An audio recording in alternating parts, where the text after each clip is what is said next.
I'm going to talk about an interview question today. Where do you see yourself after 5 years? You don't have to say that you're going to be a manager, a chief manager, general manager, CEO, director. No, you don't say the designations. Instead, you give a very sophisticated and a very smartly thought answer. And you need to prepare for this answer. And today I'm going to help you prepare the answer for the question, where do you see yourself after 5 years? Namaste and welcome to my channel. My name is Kaushik Chaki and I have around 7 years of experience in human resource as well as training and development. I have worked in various different industries as well, such as media, telecom, internet, healthcare, contact centers as well as recruitment agencies. So from the past experience that I've gained, I've understood that the answer for this question may be any industry you are in, may be any job designation you are applying for, or whatever years of experience you have. The structure of the answer to this question remains the same. So by the end of this video, I'm going to share the structure, the motives of the interviewer when they ask this question, and also 3 steps on how to answer this question. The question that is, where do you see yourself after 5 years? Please don't forget to subscribe to my channel for regular updates on personality development, communication skills, and interview preparations. So let's start with the interview preparation right away. So the first thing that I'm going to tell you is about the motive of the interview. What motivates the interviewer to ask you this specific question? There are 2 motives that I want to share with you. The first motive is to identify candidates with long-term commitments. Organizations prefer those candidates who would stay with the organizations for the long run. Now, why is that? There are many different reasons behind it. But one of the most critical reasons is the cost. Different cost attached to that candidate or to that employee who joins the organization. Costs such as cost of recruitment, cost of onboarding, cost of training the candidate from scratch to becoming an employee in that organization. Also, user cost per application or tool. When I'm talking about applications or tools, these are such as MS Office. So per user, there is a cost for MS Office. Similarly, there are various different other applications where HR applications apply, then Salesforce applications apply, and various other applications. So there is a lot of cost attached for hiring a person, hiring a candidate, and getting him ready for his role. There is also cost attached even after the person starts working in his role. And that's why the interview wants to know how committed you are for a long-term service in this organization. Now you know the first motive of the interviewer.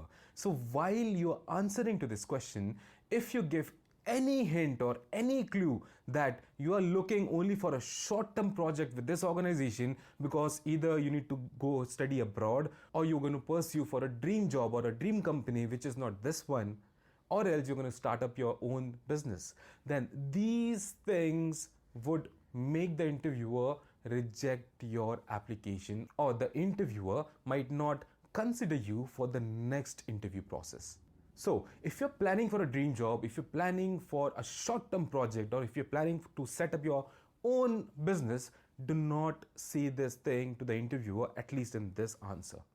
Now, let me quickly explain you the second motive why the interviewer asks this question. The second motive is to identify that you are interested and dedicated to the job role that you had applied and you are not overly ambitious. Organizations cannot give promotions to every employee every year. These organizations have policies amended by the HR department to adhere to the total experience, the education of the employee, as well as the consistent performance of that employee. So you need to ensure that you're speaking only about the current job role, what the current job role has to offer, and what are you going to learn from this. And at this point in this answer, if you show your expectations, the interviewer might get more cautious. Also, there are chances that the interviewer might put your application on hold. Now, when I'm talking about on hold, it means that the interviewer will give priority to someone else instead of you. So you actually lose the priority spot, because as per their policy, they might not be able to provide you what you expect.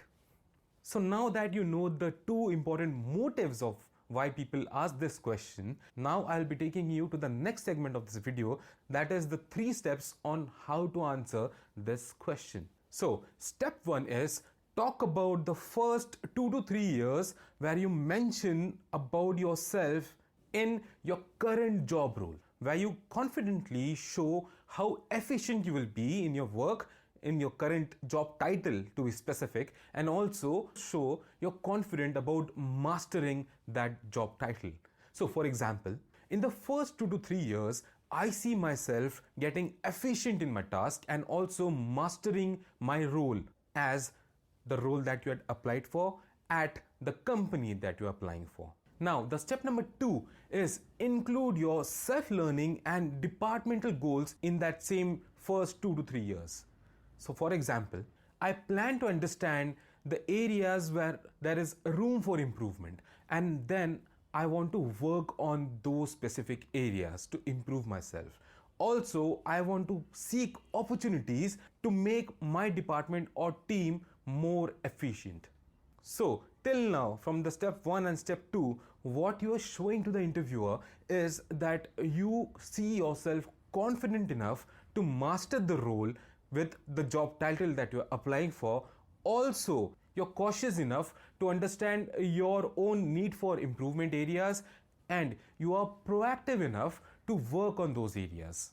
That shows your self-awareness, self-management, and self-improvement skills. And when you're talking about your team, the efficiency of your team, so the interviewer understands that you are not only self-centered, but you are also a people's person. That is a person who tries to develop and enhance others as well for the efficiency of the team.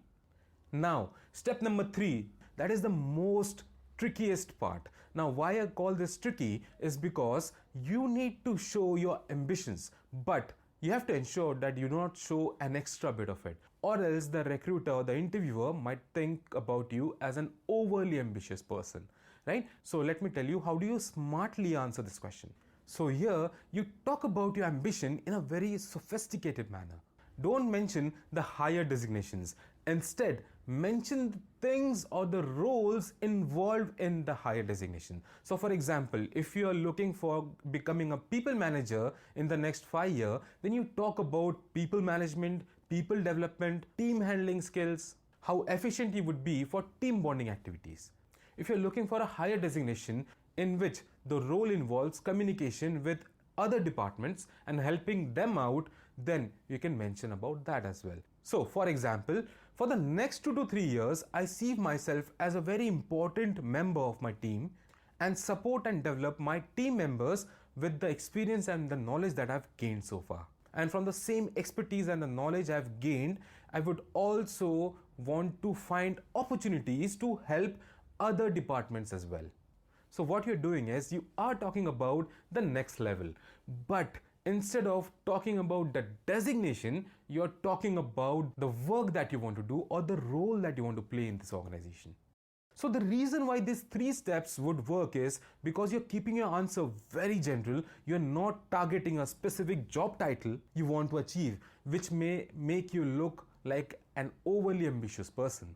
Instead, these 3 steps, the method that I've told you, would make you look more genuine because you're talking about what you will do instead of talking about what you want to become in the next 5 years. Also, this shows your eagerness and desire for this job, and it shows your focus and commitment for this job role. Finally, one bonus tip I would like to give you is that you know the 3 steps now. So you have to make an answer with the help of these 3 steps that I've given you, but ensure to make this in your own language. Do not try to use exactly the same language that I have used. Why? I'll tell you. Because when you are preparing for an interview, when you are making the answers in your own words, that makes you feel comfortable while you are answering the question actually in an interview. If you try to imitate someone, or if you try to learn those words and then talk about it in an interview, chances are you may get stuck at some time. So try to make these 3 steps in your own words, in your own language, and I would encourage you to share your answers in the comment box. That would help me see what you have learned from this video, and also that might help someone else who would be reading the comments as well. So thank you so much for watching this video. Please don't forget to like and share this video with people who would benefit from this. This is Kaushik Chaki signing out.